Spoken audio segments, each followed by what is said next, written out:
में total 97 cases हुए हैं। इन 97 केसेस में 5 ठीक होके घर चले गए, 2 लोगों की डेथ हो गई थी। इनमें से एक व्यक्ति बीच में ही सिंगापुर चले गए थे। 89 केसेस बचे हुए हैं। इन 89 केसेस में एक पेशेंट वेंटिलेटर पे है। तो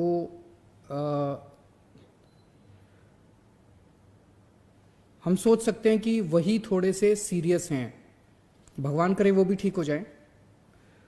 2 लोग ऑक्सीजन पे हैं, बाकी 86 सभी स्टेबल हैं और हमें उम्मीद है कि ये 86 भी और ये लोग जल्दी ठीक हो जाएंगे।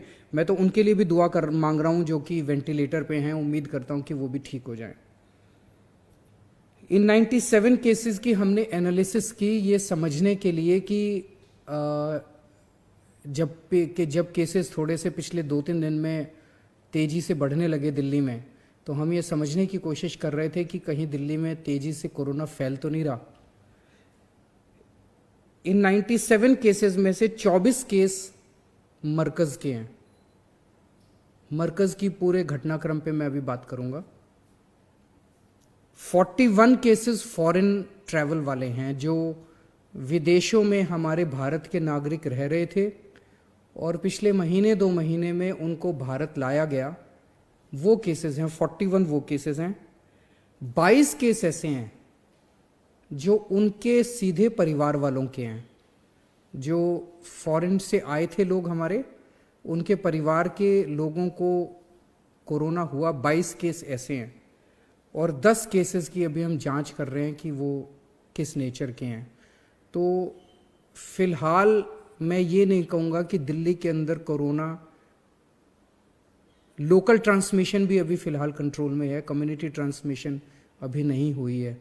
केसेस बढ़े हैं और मरकज़ का जो पूरा सिलसिला हुआ, अभी उसकी वजह से मरकज़ से जिन लोगों को निकाला गया है, हो सकता है उसमें बहुत सारे केसेस पॉजिटिव अगले 2-3 दिन में आए। मरकज़ में बताया जाता है कि 12-13 मार्च के आसपास देश विदेश से बहुत सारे लोग इकट्ठे हुए किसी धार्मिक फंक्शन के लिए।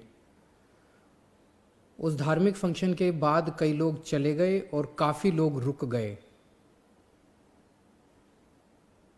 अब जब पता चला तो उनमें से उनको पिछले कल से परसों से वहाँ से निकाला जा रहा है। वहाँ पे जितने भी लोग निकाले गए हैं उसमें, जैसा मैंने बताया, अभी जो टेस्ट्स के कुछ रिजल्ट्स आए हैं, काफ़ी रिजल्ट्स आने बाकी हैं। 24 लोग पॉजिटिव केसेस मिले हैं। उनमें 441 लोग ऐसे हैं, अभी तक 1548 लोगों को मरकज़ से निकाला जा चुका है। उन 1548 में से 441 सिम्टोमेटिक थे, मतलब उनमें सिम्टम्स थे, किसी को खांसी थी, किसी को बुखार था, इस तरह के सिम्टम्स थे, कोरोना के सिम्टम्स थे।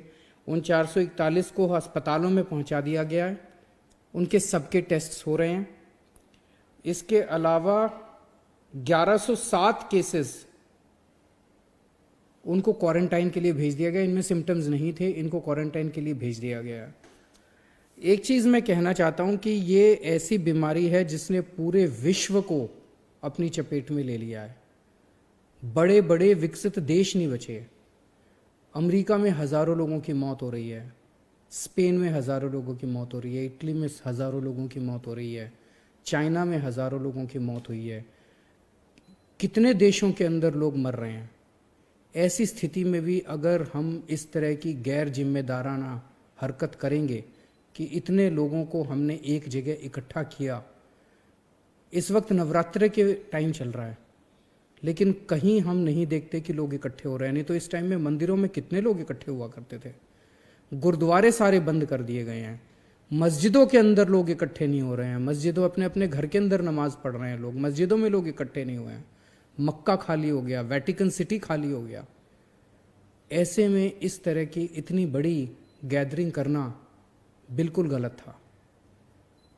आप सोच सकते हैं कि इससे कितने, यहाँ से बताया जा रहा है कि कई सारे लोग निकल के देश के अलग अलग हिस्सों में चले गए, कितने लोगों को इससे नुकसान हो चुका होगा, ये सोच के भी डर लग रहा है। भगवान ना करे ऐसा हुआ हो।